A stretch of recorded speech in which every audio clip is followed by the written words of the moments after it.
প্রিয় ছাত্রছাত্রী, এই প্রথম তোমরা উচ্চ মাধ্যমিক পরীক্ষা ওএমআর সিটে দেবে।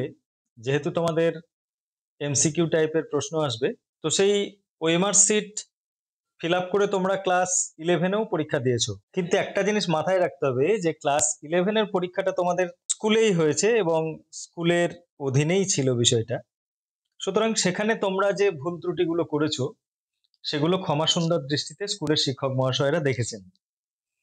কিন্তু এই প্রথম উচ্চ মাধ্যমিক থার্ড সেমিস্টারটা কিন্তু তুমি বাইরের সেন্টারে পরীক্ষা দিতে যাবে এবং তোমার নাম, roll number, question booklet number, subject এবং তোমার সিগনেচার, অর্থাৎ এই যে 1, 2, 3, 4 5টা আইটেম আছে, এই 5টা আইটেম পূরণ করার তুমি যথেষ্ট সময় পাবে এবং এই 5টা আইটেম তোমাকে কিন্তু খুব নিখুঁত ভাবে ফিল আপ করতে হবে।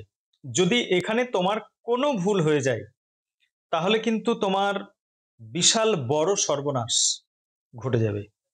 কারণ এখানে কিছু করার নেই, কারণ এই খাতাটা মানুষে চেক করবে না, চেক করবে কম্পিউটার। সুতরাং তার কাছে এটা তো যন্ত্র, সেই যন্ত্রের কাছে কিন্তু সেই সহানুভূতি, মায়া, মমতা কিছু তুমি আশা করতে পারো না। তাই প্রথম 15 মিনিট তুমি ওএমআর সিট ফিল আপ করার যে সময় পাবে, সেই সময়টা তুমি অন্তত কারোর সঙ্গে কথা না বলে প্রত্যেকটা কলাম খুব সুন্দরভাবে ধীরে সুস্থে পূরণ করো। যেমন ধরো, প্রথমেই থাকবে তোমার রেজিস্ট্রেশন নাম্বার। এই রেজিস্ট্রেশন নাম্বারটা তুমি উপরের ঘরে সুন্দর করে প্রথমে রেজিস্ট্রেশন নাম্বারটা লিখবে। অ্যাজ ফর এক্সাম্পল আমি হয়তো দিলাম 1, 2, 3, 4, 5, 6, 7, 8, 9, 9, এই তোমার রেজিস্ট্রেশন নাম্বার, বা 1, 2, 3, 4, 5, 6, 7, 8, 9 তোমার রেজিস্ট্রেশন নাম্বার। তারপর অ্যাডমিট কার্ডেই থাকবে তোমার রোল নাম্বার। এই রোল নাম্বারটা তোমাদের সবার ক্ষেত্রে একই হবে, একটা সিরিজের মধ্যে একটা বিদ্যালয়ের রোল কোড হয়তো একই হবে, সেই রোল নাম্বার, রোলটা একই হবে, তারপর নাম্বারটা কিন্তু আলাদা হবে। তাহলে প্রথমে রোলটা লিখবে, তারপর নাম্বারটা লিখবে। তারপর তোমার কোশ্চেন বুকলেট সিরিয়াল নাম্বার থাকবে, সেই কোশ্চেন বুকলেট সিরিয়াল নাম্বার তোমাকে এখানে ফিল আপ করতে হবে। এই যে ঘরটা আছে, এই ঘরের মধ্যে কিন্তু তোমাকে কোশ্চেন বুকলেট সিরিয়াল নাম্বারটা লিখতে হবে, সেটা কিন্তু কোশ্চেনের উপরেই থাকবে। কোশ্চেন বুকলেট সিরিয়াল নাম্বারটা প্রশ্নপত্রের উপরেই থাকবে, সেটা যেমন থাকবে তেমনি তুমি ফিল আপ করবে। তারপর এই যে ঘরগুলো আছে সেই ঘরগুলো কালো কালি দিয়ে গোল করবে। অনেকে বলছে ব্লু পেন বা ব্ল্যাক পেন ব্যবহার করতে পারো, কিন্তু আমি তোমাদের একটা কথাই বলবো, তোমরা অবশ্যই ব্ল্যাক পেন ব্যবহার করবে, কালো কালি। ঠিক আছে? তারপর এই যে এখানে সাবজেক্ট আছে, হ্যাঁ, এখানে তুমি যে বিষয়ের পরীক্ষা দেবে সেই বিষয়টাই তুমি উল্লেখ করবে, সুন্দরভাবে সেটা লিখবে। তুমি সেটা ক্যাপিটালেও লিখতে পারো, স্মল লেটারেও লিখতে পারো, অসুবিধা কিছু নেই। তুমি চাইলে সেটা বাংলাতেও লিখতে পারো, বাংলা বিষয়টা তুমি বাংলাতে লিখলে, ইংরেজিতেও লিখতে পারো, অসুবিধা নেই। এই গেল 1, 2, 3, 4 নম্বর কলাম। আর একটা তোমাকে ফিল আপ করতে হবে, সেটা হচ্ছে 5 নম্বর কলাম। সেই 5 নম্বর কলামে কি আছে? Full signature of the candidate. এখানে অনেকে প্রশ্ন করে যে স্যার, আমি কি এখানে ক্যাপিটাল লেটারে সিগনেচার করব? না, আমি তোমাকে এইখানে যে সিগনেচারটা করবে সেই সিগনেচারটা করার ক্ষেত্রে বলবো, অ্যাডমিট কার্ডে যদি তোমার কোনো সিগনেচার থেকে থাকে ছবির উপরে বা কিছু, বা তুমি এমনি সাধারণত যে সিগনেচারটা করো, তোমার নামটা তুমি যেভাবে লেখো ঠিক সেইভাবেই সিগনেচার করবে, আর তোমার পূরণ করার কিছু নেই। এবং লক্ষ্য করে দেখো, 6 এবং 7 নম্বর যে কলামটা আছে, centre code to be filled by the invigilator, সুতরাং এটা তোমার হেডেক নয়, তুমি এখানে কোনো রকম কিছু করতে যাবে না। তারপর আছে full signature of the invigilator with date, এখানে পরীক্ষার হলে যিনি পরীক্ষক থাকবেন তিনি তার স্বাক্ষর করবেন। ঠিক আছে? অর্থাৎ 6 এবং 7 নম্বর কলাম তোমার জন্য নয়, তুমি ফিল আপ করবে 1 নম্বর, 2 নম্বর, 3 নম্বর, 4 নম্বর এবং 5 নম্বর। এই 5টা কলাম ফিল আপ করার জন্য তুমি মোটামুটি হাতে সময় পাবে 15 মিনিট। তাহলে নিশ্চয়ই তুমি ব্যাপারটা বুঝতে পেরেছো। এইবার ধরো আমি তোমাকে যে বিষয়টা সবচেয়ে সতর্ক হতে বলবো, ধরো আমি ধরেই নিচ্ছি তোমার রেজিস্ট্রেশন নাম্বার 2, 4, 5, 7, 8, 9, 0, 1। এটা তোমার রেজিস্ট্রেশন নাম্বার। এবং রোল নাম্বারটা ধরো 003412 আর নাম্বারটা হলো 0039।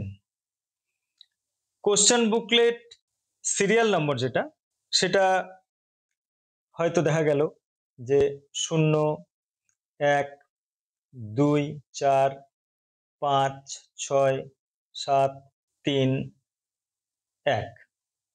আমি একটা উদাহরণ দিচ্ছি, এটা কিন্তু অরিজিনাল নয়। তাহলে এই ক্ষেত্রে তুমি প্রথমেই যে কাজটা করবে সেটা হচ্ছে, এই যে ঘরগুলো আছে, এখানে যে নাম্বারগুলো আছে, তুমি এই নাম্বারগুলোর সঠিক ঘরে একটা করে ফোঁটা দাও। ধরো 1, এখানে একটা ফোঁটা দিলাম। 2, 2 এর ঘরে একটা ফোঁটা দিলাম। ঠিক আছে? আমি কিন্তু ফিল আপ করছি না এখন, আমি জাস্ট কিভাবে করব। 4, 4 এর ঘরে একটা ফোঁটা দিলাম। 5, 5 এর ঘরে একটা ফোঁটা দিলাম। 7 এর ঠিক এইভাবে 7 এর ঘরে একটা ফোঁটা দিলাম। 8 এর ঘরে একটা ফোঁটা দিলাম। 9 এর ঘরে একটা ফোঁটা দিলাম। 0 এর ঘরে একটা ফোঁটা দিলাম। 1 এর ঘরে একটা ফোঁটা দিলাম।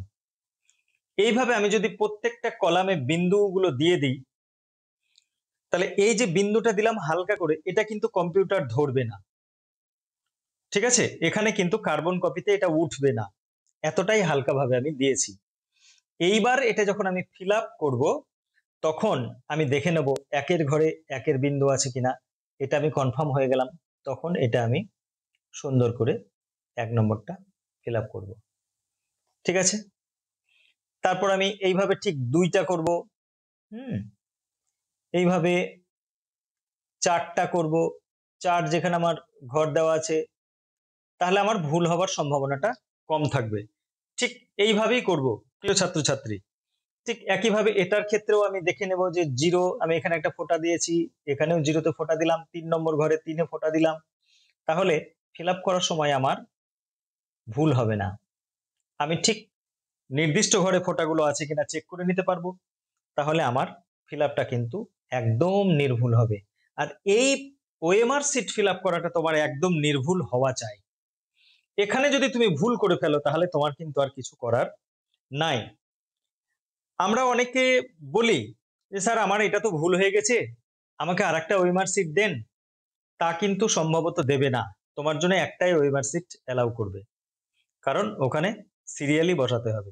তারপরে দেখো, অনেকে আবার করে কি, ধরো এই যে 4 নম্বরটা ফিল আপ করলো, এই জাস্ট হালকা করে ফিল আপ করলো, ছেড়ে দিল। এইভাবে 1 নম্বরটা এইভাবে ফিল আপ করে ছেড়ে দিল। এটা কিন্তু গ্রাহ্য নয়, এটা কিন্তু ভুল পদ্ধতি। অনেকে আবার হয়তো এই যে 2 নম্বরের ঘরটা এরকম করে ফিল আপ করলো বা এরকম স্টার দিয়ে দিল, এটা চলবে না। এটা একদম টোটালি রং মেথড। সুতরাং তোমাকে ফিল আপ করার সময় কিন্তু খুব যত্নবান হতে হবে এই বিষয়টাই। সাবজেক্ট, তুমি ধরো বাংলা পরীক্ষা দিচ্ছ, তাহলে তুমি বেঙ্গলি লিখলে। ঠিক আছে? তুমি তাহলে বেঙ্গলি লিখলে। তোমার যদি হিস্ট্রি হয় হিস্ট্রি লিখলে, ইংলিশ হলে ইংলিশ লিখলে। তারপর এখানে তুমি তোমার ফুল সিগনেচার করবে। এখানে তুমি তোমার ফুল সিগনেচার করবে। ঠিক আছে? ঠিক যেভাবে তুমি সিগনেচার করো, আমি আমার নামটাই লিখে দিলাম। ঠিক আছে? এইবার এই যে 6 এবং 7 নম্বর কলাম, আমি আগেই বলেছি এখানে তোমার কিচ্ছু করার দরকার নেই।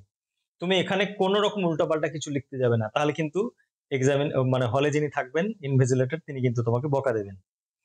আচ্ছা, এই হয়ে যাওয়ার পর যখন তোমার উত্তর লেখার জন্য ঘন্টা পড়বে, নির্দিষ্ট সময়, সেই সময়ে কিন্তু তোমাকে উত্তর লেখা শুরু করতে হবে।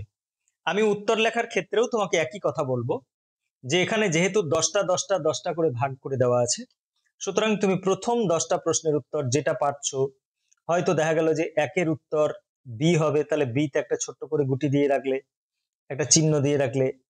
ঠিক আছে? বা প্রয়োজন হলে বি এর পাশে একটা ছোট্ট ফোঁটা দিয়ে রাখলে। হুম, এরকম তুমি করতে পারো, কিন্তু না করাটাই ভালো। একদম বি এর মাঝখানে তুমি একটা ফোঁটা দিয়ে রাখলে, তোমার দরকার হলে তুমি রুল পেন্সিল দিয়ে এটা করলে, অসুবিধা নেই।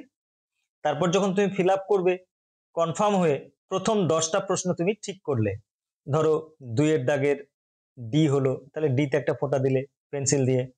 4-এর দাগের এ হলো, এ ফোঁটা দিলে। ঠিক আছে?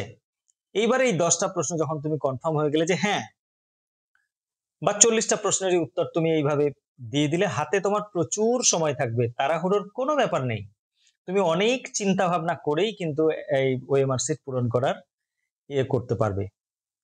অনেকে করে কি, দেখা গেল যে 2 এর উত্তর এ, সে তাড়াহুড়ো করে 2 এর উত্তর এ ফিল আপ করেছে। যেমন আমি একটা নমুনা দেখাচ্ছি তোমাকে। সে ওএমআর সিট ফিল আপ করতে গিয়ে দেখো 12-র দাগের 2টো প্রশ্নে গোল করেছে, 13-র দাগেও 2টো প্রশ্ন গোল করেছে। এরকম 34-এর দাগে সে 3টে প্রশ্ন গোল করেছে। তাহলে কম্পিউটার কোনটা নেবে? প্রথমে তার মনে হয়েছে এইটা ঠিক, তারপরে মনে হয়েছে কেউ বলেছে এটা ঠিক, তারপরে তার আবার মনে হচ্ছে এটা ঠিক। যদি এইভাবে করে তাহলে পুরো উত্তরটাই বাতিল, পুরো উত্তরটাই বাতিল। ঠিক আছে? একদম ভুল। তাহলে এই ভুলগুলো যাতে না হয়, আমি কিন্তু তার জন্যই তোমাদেরকে আগের থেকে সাবধান করে দিচ্ছি গোল করার ক্ষেত্রে। তুমি প্রথমে ফোঁটা ফোঁটা গুলো দিয়ে নিলে, বিন্দু বিন্দু গুলো দিয়ে নিলে, তারপরে তুমি গোল করবে। যদি মনে হয় তোমার কোনো উত্তর ভুল হয়েছে, তাহলে আর কিছু করার নেই। অনেকে সান্ত্বনা দেওয়ার জন্য, ধরো আমি 4-এর দাগের বিটা মনে হলো উত্তর সঠিক, আমি লিখলাম, তারপর কেউ বলল বা পরবর্তীকালে মনে হলো যে না উত্তর তো ডি হবে, তাহলে আবার আমি ডি করলাম। এটা কিন্তু কোনো লাভ নেই। এই ক্ষেত্রে অনেকে কি করে, এইটাকে কেটে দেয় এইভাবে। এই কাটাকাটিটাও কিন্তু উচিত নয়, এই কাটাকাটিটাও চলবে না। অর্থাৎ ওএমআর সিটের 40টা অ্যান্সারের ক্ষেত্রে তোমাকে যথেষ্ট যত্নবান হতে হবে এবং যথেষ্ট সতর্কতার সঙ্গেই কিন্তু এই ঘরগুলো ফিল আপ করতে হবে। তাই প্রিয় ছাত্রছাত্রী, হাতে তুমি অনেক সময় পাবে। আমি এই জন্য বারবার করে বলছি যে প্রথমে একটা করে ছোট ছোট বিন্দু দিয়ে দেবে পেন্সিল দিয়ে। এই বিন্দুগুলো যদি কনফার্ম হয়, তবেই তুমি এই ঘরটা ফিল আপ করবে, এবং এই বিন্দুটা পারলে তুমি রুল পেন্সিল দিয়ে করবে।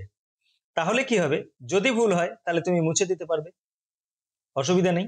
দিয়ে কনফার্ম হওয়ার পরেই কিন্তু তুমি কালো কালি দিয়ে পূরণ করবে। ঠিক আছে? তো আরো কি কি নির্দেশিকা আছে সেটা আমি তোমাদের স্ক্রিনে দিয়ে দেবো, তোমরা দেখে নিও। তবে মনে হয় না আর খুব বেশি জানার প্রয়োজন আছে। তাই আমি বারবার করে একটা কথাই বলছি যে ওএমআর সিট ভুল হলে তোমার কিন্তু কিছু করার নেই। একটা ডিজিট যদি ভুল হয়ে যায়, তাহলে তোমার নামের জায়গায় অন্য নাম কম্পিউটারে শো করবে, এবং তোমার পরীক্ষা বাতিল হতে পারে, এবং তোমার রেজাল্ট নাও আসতে পারে, ইনকমপ্লিট রেজাল্ট আসতে পারে, অনেক কিছুই।